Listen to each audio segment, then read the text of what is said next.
All right, we're going to start up here in the front. It has a 7-way holder on the unit for when it's not in the truck being used. We have a battery disconnect that is in the on position. The battery disconnect is used for when you're not going to use the trailer for a long period of time. You can turn that key off, put the cap over it, and it will save all the 12 volt in the battery for the next time you come to the unit. It also has a charging port down here at the bottom that you can hook a set of jumper cables up to so that you can run the jack legs up or down, however you want to do it.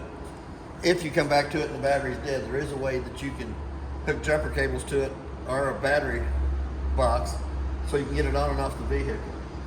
As we start down the off-door side, our door side, it has a rubber plug in the top of all 4 of the jacks that a 3/8 extension and socket ratchet will go down in top of it and manually crank those jacks up or down. For any reason they won't work off the switch, there is a manual way to crank it. So we're going to go into the Gerard on-demand water heater, and I hope I'm saying that right. But it has an on and off switch on the outside that has to be in the on position for the inside controls to work properly. So we're going to leave it in the on position. We're going to go to the inside, and then I'll show you how it works with the controls on the inside. We have a freshwater tank fill at the top. We have a city water connect right down below it, so that if you don't want to fill the tank, you can hook to the city water connect with the water hose and a pressure regulator and work right off the water pressure going to that hose. And the connection right down below it is the tank drain for the kitchen sink. For the kitchen sink to drain properly, that cap has to be off. If it don't, it'll fill up the kitchen sink pretty quick. Then our next connection back is the outside of the furnace.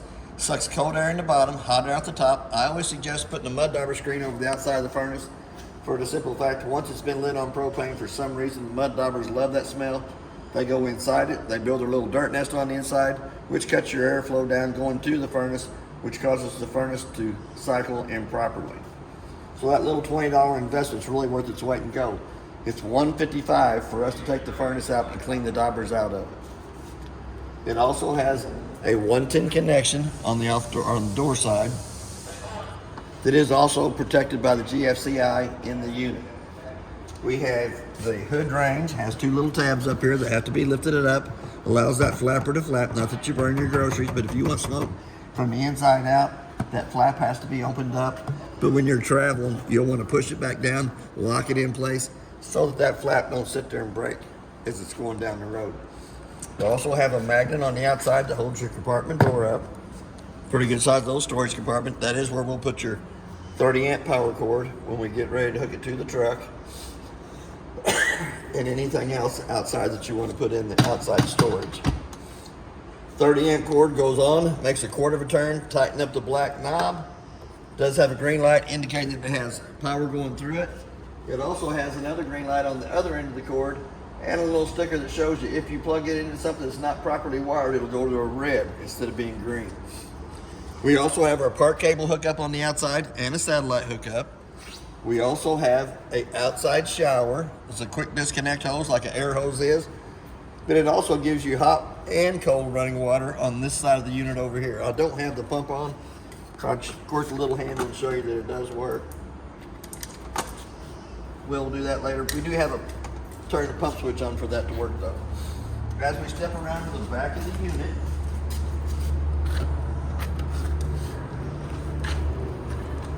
we have our termination valve for the sewer tanks.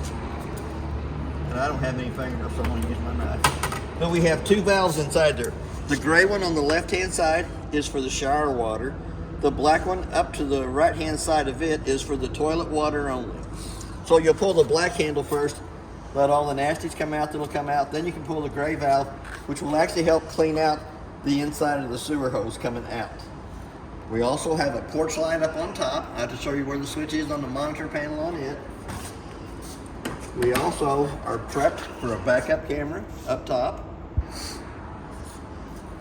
We do have a set of steps to add to it below the door so that when it's on the truck, you can actually get in and out without having to climb in and out of it. We have 2 outside speakers. I'll have to show you more about that when we get to the stereo on the inside. But when the stereo is in the on position, it does have the blue lights in the speakers. We also have our awning lights on up underneath the awning.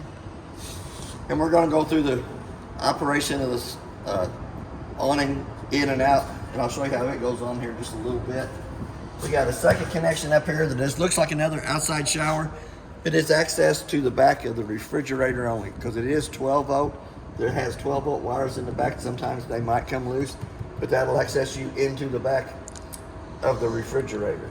Here again, we got the little catch up here at the top for filling your propane cylinder, which it has a single propane cylinder on it, which is a 20 amp tank that is full except for what we use to service the trailer. And that's running the furnace, running the hot water heater, and lighting the stovetop. Don't usually even take 4/10 of a gallon out to run those 3 appliances. So the tank is full.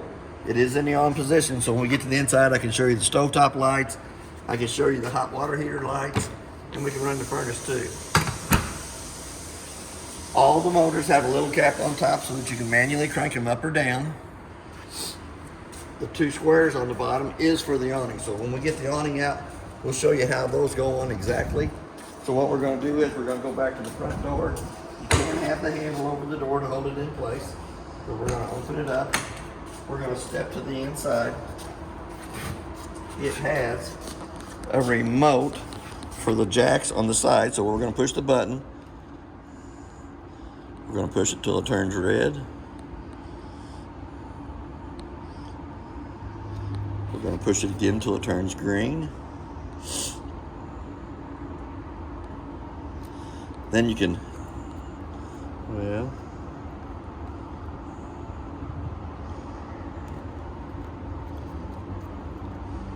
we go back through it again.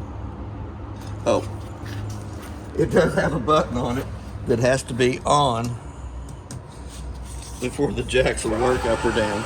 So here again, we're lifting all 4 at the same time with the 2 yellow buttons in the center. We're bringing them down with the yellow buttons in the center, or you can individually lift the jacks one at a time. Put the 2 yellow buttons in the center. We'll lift and lower all 4 jacks at the same time. But here again, you do have to have the green light on down here before that remote will work.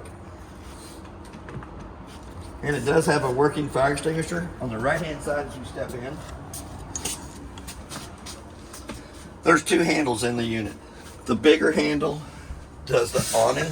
For any reason it won't work on its own, and it'll be up underneath the bench here on that step. This is the pedestal for the table. Has a little square triangle piece at the bottom of it that will have to go into that triangle on the bottom of the pedestal. Once it goes in, you'll put your foot down on this. You'll crank that.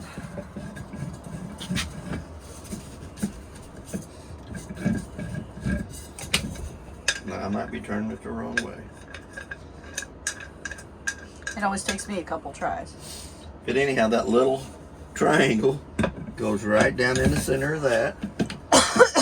Push down on the black knob. There we go, and it's tightening up. It does have a tabletop up on the bed that goes over the pedestal here. Tabletop spreads out so you can eat at the couch for eating. But there is also, we're going to push that black button down with my foot. We're going to loosen this back up. There is a plug in the bag of all the paperwork that will go down in this so you don't get your toe caught in that and break a toe. The couch will butterfly out into a bed. I hope it, I don't want to knock you out the door. For a smaller bed for somebody here. Lifts up, pulls in. The bag that's on the right cup holder is the screws for the steps when we get ready to mount the steps. It has what I call jealousy windows in the unit. Crank the little handle and the window opens up so you can leave the window open while it's mist and rain on the outside. And all your neighbors are jealous. And all your neighbors are jealous. Has a little white handle on the screen that pulls the screen loose from the window. Same way with your fire escape, the little red handle pulls the screen loose. Red handle in the center goes all the way through the window frame for access off the couch if anything would ever happen. Hopefully nothing ever happen. But it also has the blackout shades. The light above the couch has a push button to turn it on and off. in the top cabinet up here is all the paperwork in the big bag up there at the top. And there's a lot of good reading in it. More cabinet space up above. We do have the two outside or inside speakers underneath it. There's a cup holder on either side of the couch. There's a 110 outlet and a USB port to the right hand side. So I'm just going to keep coming up the off the door side as we go. Refrigerator has a strap that comes across the two straps to hold the door shut, but the controls for the refrigerator is in the upper right hand corner. And it does have a paper in the bottom.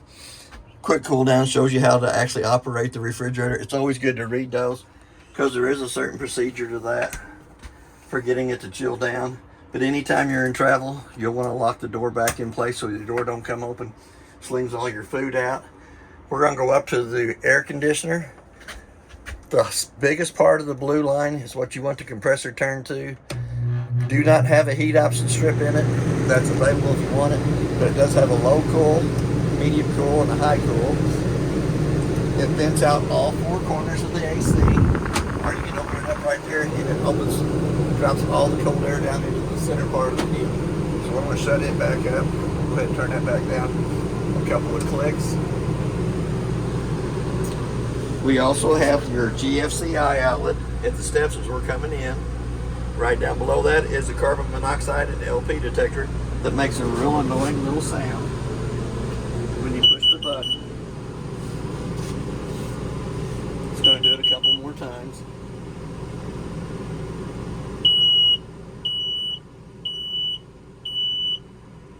So anytime you hear that noise, it always tells you to step out of the unit, give fresh air to the body, then you can come back into the unit and figure out what's going on.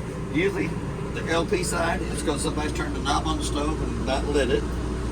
Carbon monoxide can be from any generator that's gas operated on the outside of the unit coming to the inside. We also have a solar panels, two solar panels up on top that gives you the solar panel digital readout right below it. And then we have our breaker box down here at the bottom. The breaker box is marked with your 110 breakers at the top and all your 12-volt car fuses at the bottom. And when one of those car fuses would happen to blow, it does have a red light to the right hand side of it that will illuminate red, indicate that the fuse that it's by has blown.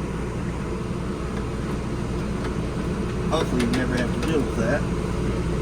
It does have the door here that accesses you into the outside compartment, so you can access it inside or out, either way you want to go. We're going to come back up to the monitor panel. We'll start with it. Battery shows you the battery's fully charged. To get an accurate reading of the battery, you need to have the 110 line unplugged from the unit and then push your battery button. Freshwater tank is showing you that it's still full, which we're going to go through the Gerard or Gerald, whichever way you want to say it, on-demand water heater. Right down below it, we have a black button for the black tank. Shows you that it's empty. Gray button shows you the gray tank's empty. First red button to the right of that is for the water pump, to turn the water pump on between the freshwater tank and the faucets. Your second light switch is a set of lights right above us. Then you have a porch light, which is the clear light on the very back of the unit, and then we have our awning lights, which is the awning lights underneath the awning on the outside of the unit. So I'm going to go ahead and lift this window up. We're going to run this awning. We're going to extend it out.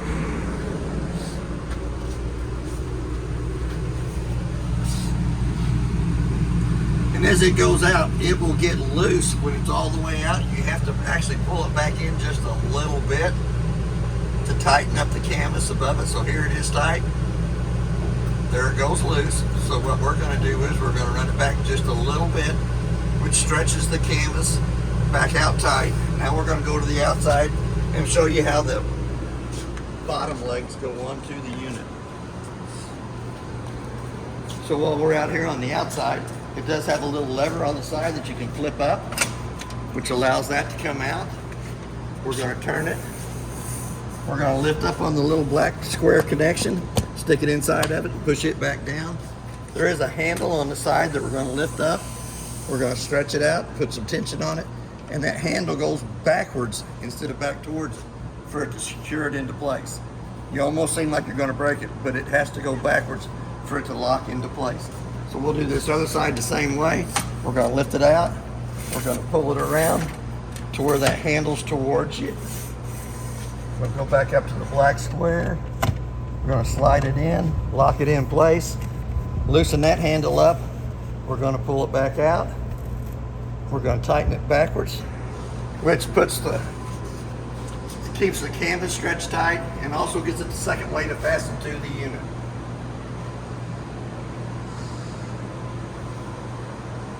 Here again, while we're down with it, it does have a cap here on the end. You can pull that cap out right there and use that handle that's underneath the step on the inside to manually crank this awning in or out. For any reason it won't work on its own, there is a manual way to crank it. So I'm gonna come back to the front arm. We'll pull the handle loose. We're gonna lift up on the black square. We're gonna take it out, slide it back up. We're gonna turn it sideways, which allows it to go back in there. And don't get your finger in behind it. You flip this little lever on the side, locks it back down in place. We're gonna come back to the back arm. And I mean, it feels like you're gonna break that handle, but it won't.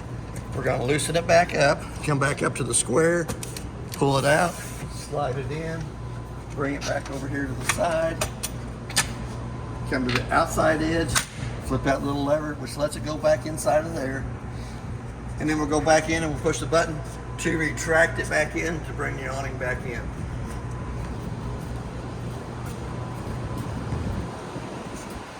So we're going to come back up to the awning switch.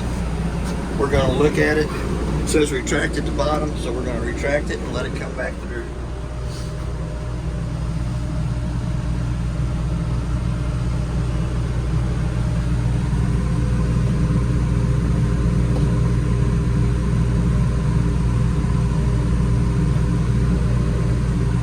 There we go. So we're going to come right down below that. It does have a Suburban furnace in it. It is in the off position, so all you have to do is crank it up to whatever temperature you want it to come up to. Automatically the fan's going to come on. It's going to run for about a minute. It's got a self-igniter on it that's going to light the furnace itself, and then you can look right through the third louver up from the bottom.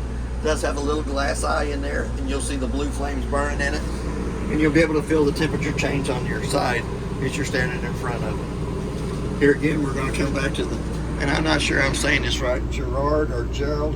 I think it's Gerard. Gerard hot water heater. We're going to turn it on right there. We can set our temperature up and down. We can also change it from Celsius to Fahrenheit, which I always just do Fahrenheit.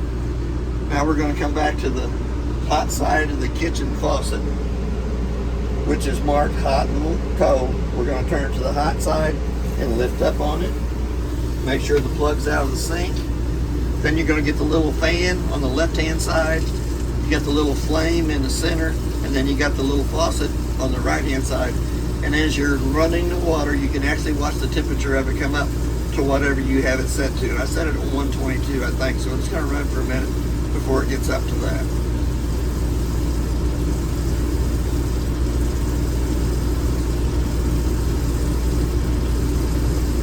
Here we're at 113. And this is working off the pump. This is not connected to the city water connector. This is working off the pump in the unit.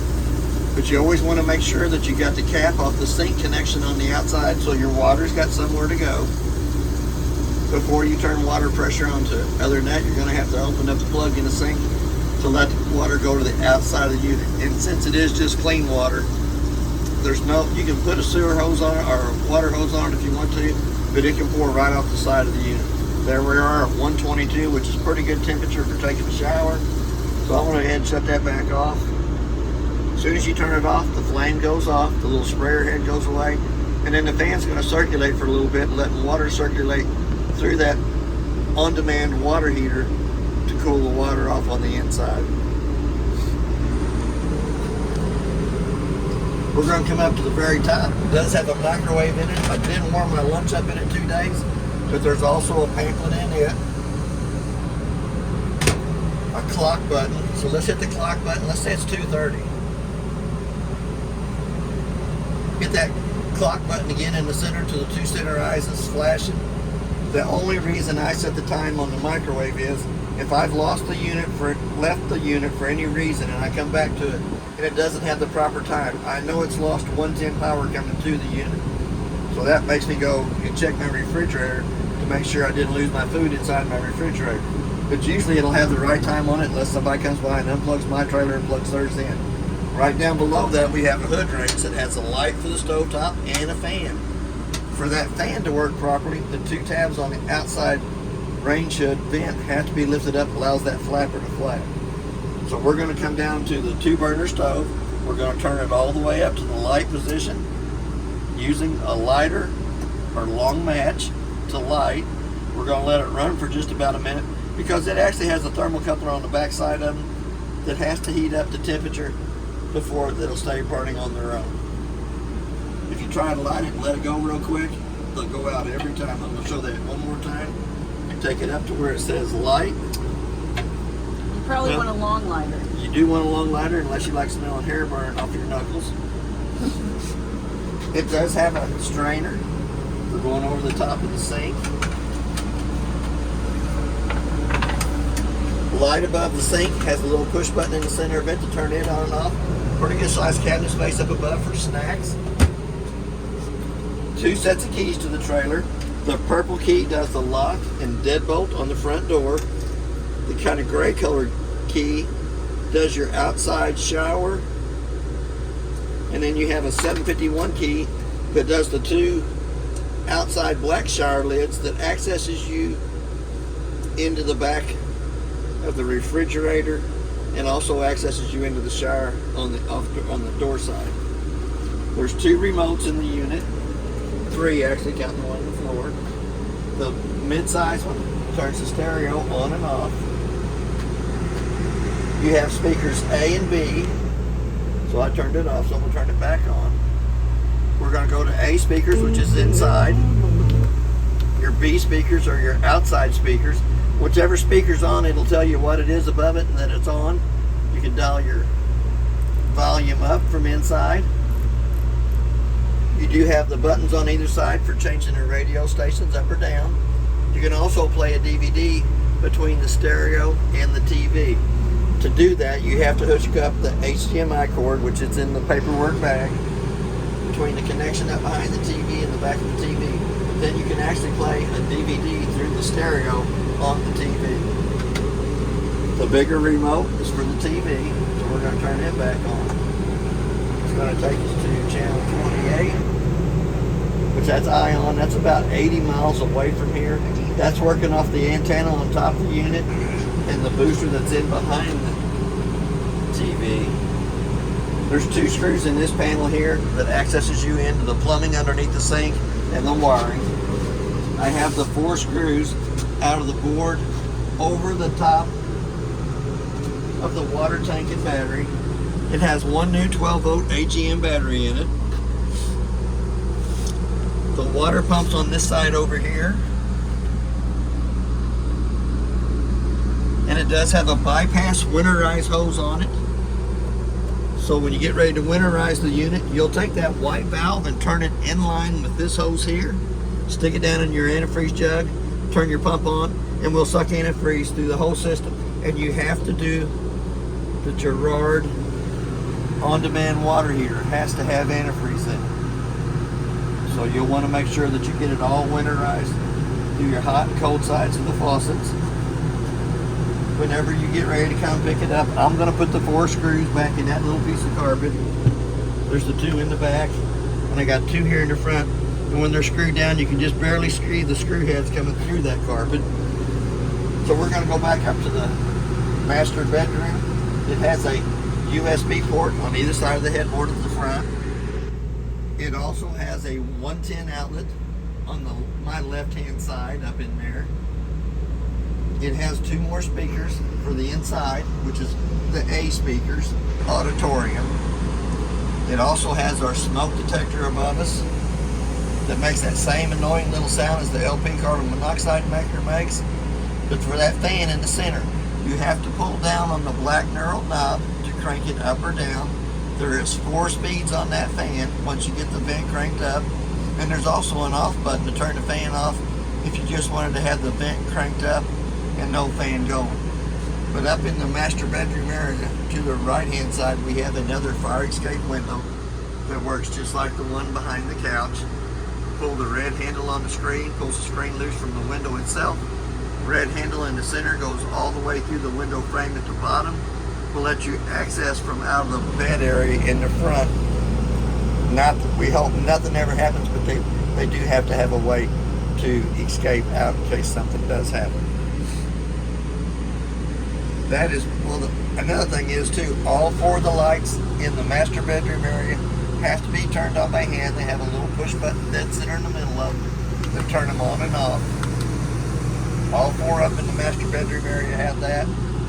The pleated chain in the front can be lifted up so you can take a view out the front of the camper.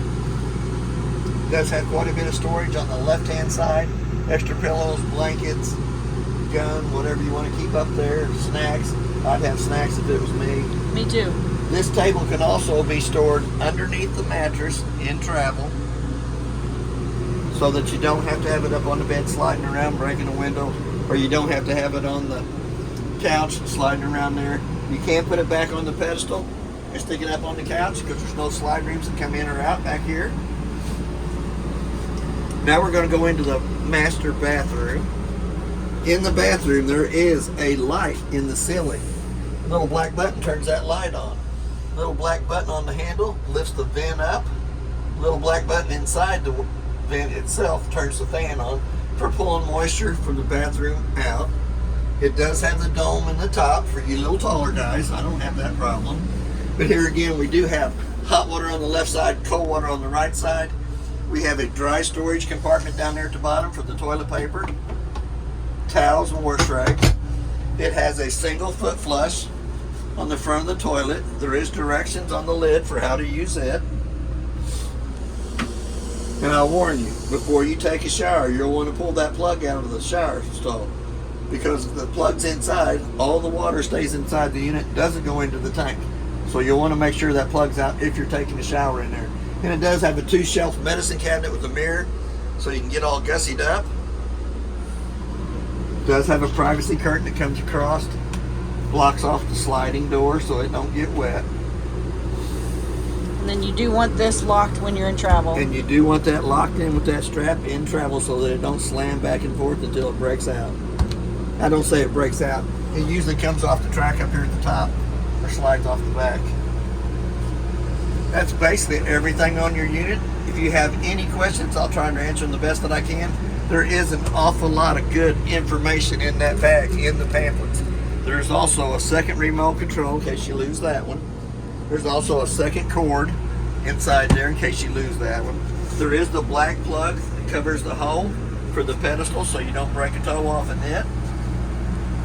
More cords for the TV. It does have an HDMI cord so that you can play a DVD between the stereo and TV. A lot of good reading in it. It's even got the legs for the bottom of the TV if you wanted to take the TV out of the cabinet. It also has 2 USB ports up behind the TV for charging cell phones or anything like that. That is a 12-volt TV too. It's not a 110. That is a 12-volt TV. But there's another 110 plug-in right behind the TV too. But that's basically everything on your unit. If you have any questions, I'll try to answer the best that I can. Now that I've showed you the Gerard or Gerald hot water heater, I'm going to go ahead and pull the plug on the bottom of the freshwater tank to drain it out. I'll show you it too. It comes right over here to the right hand side. It is a little T-handle that you pull up, which allows the water to drain out of the freshwater tank underneath the unit. I always try to leave the water in it so I can show you the on-demand water heaters, how they actually work.